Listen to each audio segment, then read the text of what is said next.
ప్రియమైన స్నేహితులారా, ప్రభువైన యేసుక్రీస్తు నామంలో మీకు హృదయపూర్వక వందనాలు తెలియజేస్తున్నాను. స్నేహితులారా, ఈరోజు లెంట్ డేస్ ప్రార్థనలు జరుగుతున్నాయి. కాబట్టి ప్రతి ఒక్కరు కూడా కొద్ది సమయం దేవుని కొరకు కేటాయించండి.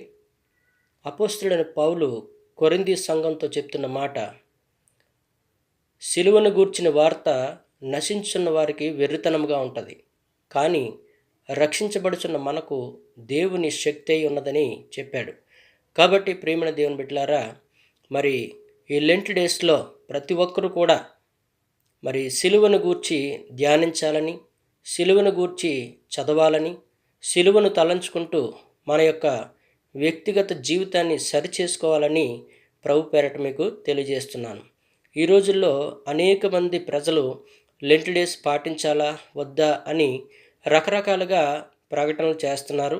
అవి మీరు వింటున్నారు కూడా. కానీ సిలువ లేకపోతే మనకు విజయము లేదు. పరలోక మహిమను విడిచి యేసు ప్రభు వారు భూలోకానికి మానవుడిగా వచ్చాడు. ఎందుకొరకు అంటే, మానవుడు చేసిన ప్రతి పాపానికి ఆయన రక్తాన్ని చిందించాడు. ఆయన భూమి మీదకు వచ్చి రక్తం చిందించకుండా ఉంటే మనిషి యొక్క పాపాలు తొలగిపోవు. కాబట్టి యేసు ప్రభువే సిలువను అంగీకరించి స్వీకరించి ఆ సిలువ మీద మరణించాడు. కాబట్టి ప్రతి ఒక్కరూ కూడా ఆ సిలువను తలంచుకుంటూ మన యొక్క వ్యక్తిగత జీవితాన్ని సరిచేసుకోవాలని ప్రభు పేరట ఈ మాటలు మీకు తెలియజేస్తున్నాను. ప్రభువు మిమ్మల్ని, మీ కుటుంబాన్ని దీవించి ఆశీర్వదించునుగాక. ఆమేన్, ఆమేన్, ఆమేన్.